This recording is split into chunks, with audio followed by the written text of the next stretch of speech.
talk about international company law, and while they will play a role, obviously the EU is going to have play a major role when we're talking about different ways in which company law operates in the UK, we're not going to focus on them specifically. So let's begin to talk about companies themselves. So that's the sort of housekeeping done and out of the way. Let's talk about specifically what we are talking about with companies, and we're going to begin by looking at what are the different kinds of come to a near endless list of different kinds of stakeholders that we can identify within a business. But how would we identify the different types of stakeholders? And this is why we look at things like creditors. Now, a creditor is simply somebody or an entity who has entered into business with a company. So this can be either voluntarily or involuntarily. What I want to do in this lesson is introduce the concept of company law. We're going to look at a number of very basic key elements of company law. We're going to be exploring what the concept of company law is. We're going to be looking at the modern evolution of companies. So we're going to look a little bit about the history and where companies originated, the time periods where they became more and more prominent. We're going to mainly focus on the Modern Employment Act 2015. Then we start to see the larger reforms that took place, specifically in response to particularly the COVID-19 pandemic. So one example of this is the Corporate Insolvency and Governance Act from 2020. And this act provides new mechanisms and new methods for a company to restructure, and also for company rescue and company recovery. Now, we will be talking about from the particular individual or individuals who are establishing it. So it means in order for a company to exist, there has to be a process of incorporation. And this process is a way in which a company exists legally as its own separate person within law. In the UK, this is done at Companies House, and so a company is really a business form that has undergone the process of incorporation to how company laws should be regulated within particular states. And in countries like England and the Netherlands, we've got, for example, one of the most famous and arguably the largest was the East India Company. That spanned across the empire. And the point of these companies, the point in turning your business into a company, is to be able to build on and expand business practices and do more business effectively. So structure, it does not require any formal registration. There is no need for any kind of incorporation of the business structure. There is no formal business structure that is required. It is simply how, if you want to start a business, this is the most simple way to do it. The majority of business forms that exist in the UK are sole traders. I believe it's around 65%. With another individual, with the intention to carry on business with the common view of profit, then it's that contract that will generally regulate the partnership and will be the source of operations for how the partnership works. And therefore, if you enter into some kind of contractual obligations or enter into some kind of relationship with the view of doing business for a profit, you become de facto partners, and that becomes a de facto partnership.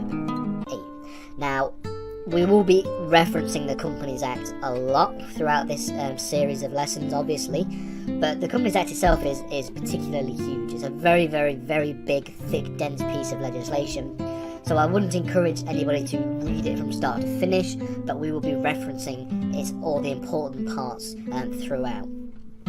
And then in 2015, we have a reform to small business, and with the small business enterprise, it's very important and key to ensuring its survival.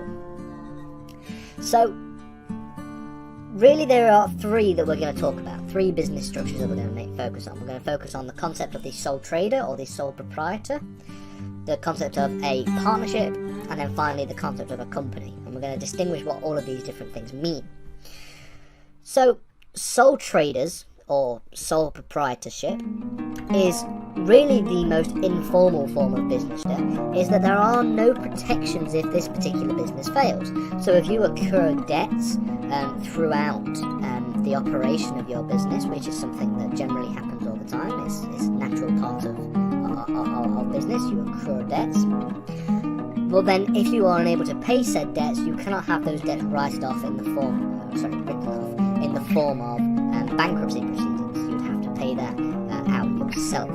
So debts to creditors would have to be used in that a debtor cannot pay its debts to a creditor, and that's where insolvency proceedings begin to take shape. So it's important that we do focus on that in a lot more detail in its own separate lessons, but we will touch on it very briefly in this series of videos as well. And it should also be noted that we are going to be limiting our understanding and our study to UK related company laws. There are obviously other branches of company law that exist. We could talk about EU company law, we could also... With that being said, let's look at business forms, different business structures that exist in the UK, specifically 3 main ones, and then we'll refer to really the pros and cons of each one. So really, this doesn't necessarily have to refer to a company. In fact, spoiler alert, a company is one of the business forms. The other 2 do not exist as a company, and we'll distinguish between what makes a company and what paid using personal wealth. On the other hand, we have a partnership, and it's really the 1890 Partnership Act that identifies really what a partnership is, and it says, I'm just going to read it word for word, that the relationship which subsists between persons carrying a business in common with the view of profit. This is what a partnership is. And really, a partnership will often be regulated by way of contractual obligations, forms. So we're going to look at what the kind of business forms we can have and what they're useful for and what they're not useful for in some cases, because there is a difference between company law and there's a difference between that and business law, because a company is a form of business, it's a business structure, but it isn't the only form of business structure that exists. So what's the first question? The first question is, what is a company? And it's really a good place to requirements for the business to take shape, and a very good example of that would maybe be a bank. A bank often offers business loans to individuals who are wishing to start a business, and these are the people that infuse the business with a certain amount of capital to be able to get off the ground. You also have customers and clients. So if I go and walk into a shop, I'm going to purchase an item from a shop, maximize if we're talking about portfolio investments specifically.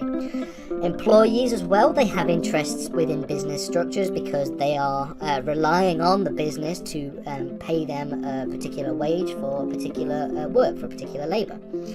And other different, maybe more smaller, different stakeholders, people like tax authorities. So taxes are interested in making sure businesses pay the amount of tax that they owe. And so really we can start when we're talking about company law, and really the concept of a company is simply that it is an abstract entity. It is a legal fiction, if you will, okay? It is just a legal entity which we utilize to do business and operate business in a particular way. Our modern understanding of the company, the sort of modern interpretation of companies that really hasn't changed that much, since the 16th century began. This can be, on the one hand, a secured interest, which we'll talk about in a little minute, and it could also be an unsecured interest. It could be an interest that is a strong interest and a weaker interest. And you can probably pick and choose which ones fall into the sort of strong and weak distinction when we go through this list. So one such stakeholders in a company or a business are lenders, and these are the people that maybe provide the capital, lenders, managers, investors, for example, and it really means that they can seek securities from the business, okay, whereby if their interests or their issuance of a credit product are unable to be secured, then the business will have, then there is a certain consequence from the business, and that is in the form of securities. By contrast, on the other side of the coin, that might be the case, but not all business structures are geared towards capital, raising of capital and creation of profit. The second question you want to be asking is, what are the risks associated with a particular business form? Specifically, what happens if a particular business fails? In some cases, there are limited liabilities where a debtor, modern legislative evolution of companies, namely since the Companies Act 2006. Then we're going to look at what it means to be a stakeholder in a company, what different kinds of stakeholders there are, and then from that we're going to build upon the concept of business creditors, have a look at the different types of creditors, the distinction between, for example, a secured and an unsecured creditor, so on and so forth, before we finish up by looking at different business corporate manslaughter as well. You also have the various people that own some kind of shares in a particular business, or just some kind of interest in terms of investing within the business, owning the business, or being partners within a business. And so these people obviously have a stake in seeing the company or the business do very well, because they want to see their profits. Contractual liabilities of a company, things like the Corporate Manslaughter Act.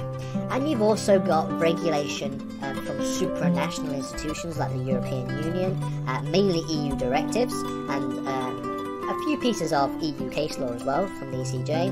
And obviously we have to talk about the impact of Brexit on company law.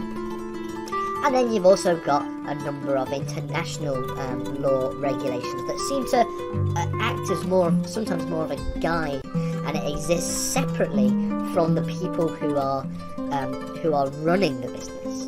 And that's why, unlike with partnership and sole traders, the people who run and operate a company may come and go over a period of time, whereas the company will stay the same.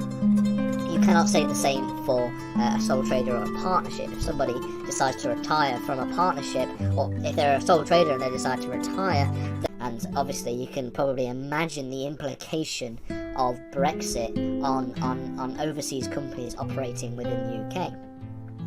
So the first major reform that we're going to talk about is the reform to the 1985 Companies Act, and this was a real major overhaul of this piece of legislation, and also it came with it the passage of a new piece of legislation, the Companies Act 2006, which came into force in 2000. When it comes to the specifically the legislative evolution of company law, it should be noted that there have been quite a few interesting changes in very recent years, and by very recent I mean literally last year.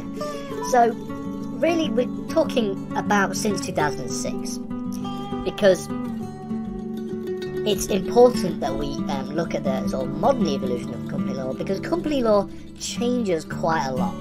It's not like capital, and that is then owed back to the banks, usually at an increased rate with interest.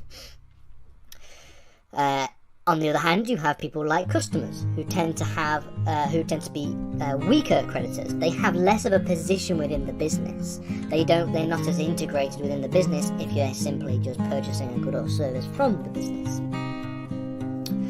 And then we've got the final way in which we characterize credit interests that you can have in a company. And in fact, not just a company, in business structures in general. So this refers to business stakeholders. Okay, so like I've just said there, it could be a company or it could be any other kind of business form, and we're going to talk about other business forms in a minute. So the different stakeholders, a stakeholder is simply somebody or an entity who has some kind of interest in the company, and this can be an unsecured creditor is one that doesn't have any collateral within its crediting when it acts as a creditor with a business. And really, in other words, effectively, a secured creditor holds a line on its debtor's property. Now, we're going to talk about this in a later lesson, so don't worry about not understanding too much yet. But the distinction between secured and unsecured creditors generally is probably the most complex of the different ways in which we can distinguish creditors in a business. Requires, where a debtor has less liability to pay off the debts of the particular business, but in some cases the debts may have to be paid out using personal finances. And so you have to really ask yourself, what are the risks associated with this business structure? And the final question you would ask is, does this business form provide for the most efficient organizational structure? Because organizing a business is legal proceedings against them, but they nonetheless are becoming creditors within a business practice. We can also divide creditors between strong creditors and weak creditors, and really strong creditors include those that have a stronger position within the business, maybe have stronger leverage within the business. For example, banks and other lenders will tend to have a stronger position within a business because they have provided a certain amount of... I have an interest in that business because I am, interacting and forming contractual obligations with that business by way of purchasing an item from a shop.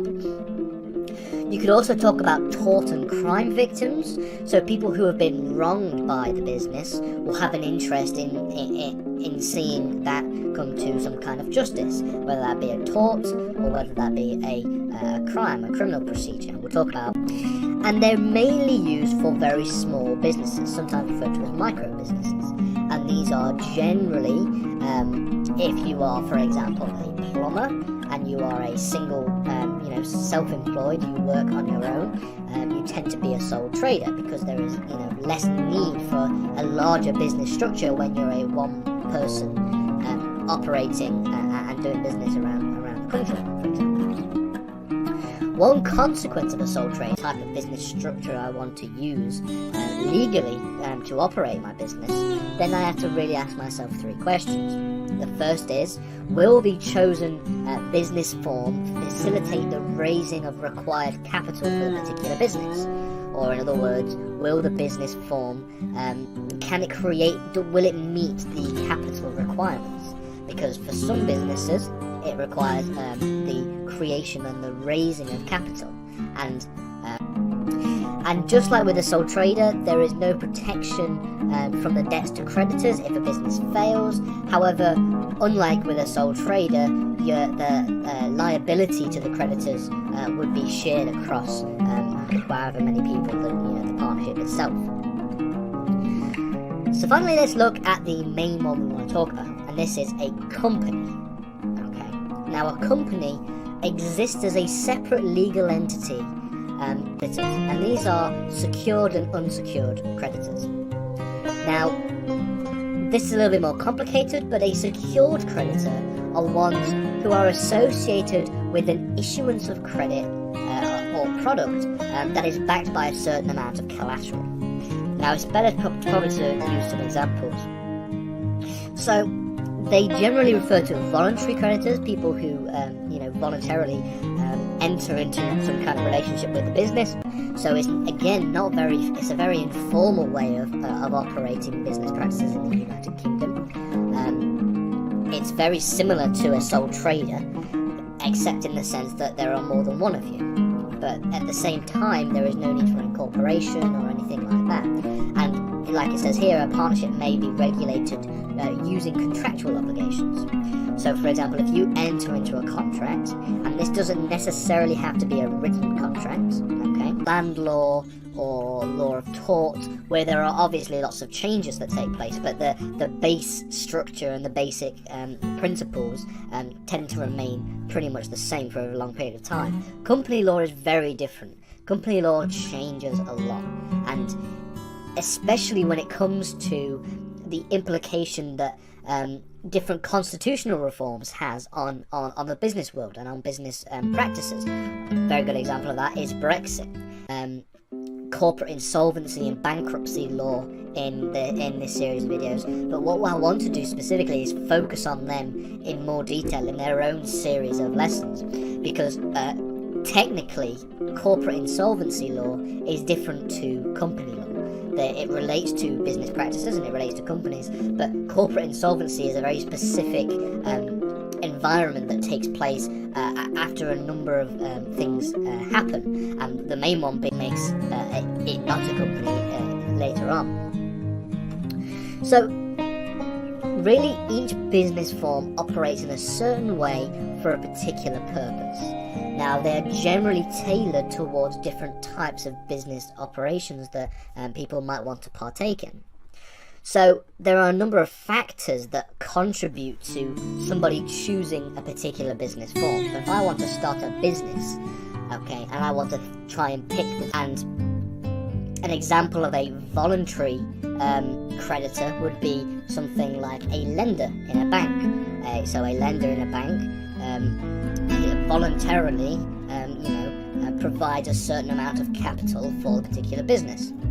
An involuntary creditor could be something like, in the case of torts and crime victims, these people don't intend to enter into some kind of relationship with the business when they are entering, and the sole tradership that exists wouldn't exist anymore because it's directly connected to the person operating the trades. Companies are also heavily regulated through a number of pieces of legislation. We've already mentioned them, a number of them here today. We've got mainly the Companies Act 2006, we have the Insolvency Act 1986 for if a company becomes insolvent, and we also have things like when we're referring to non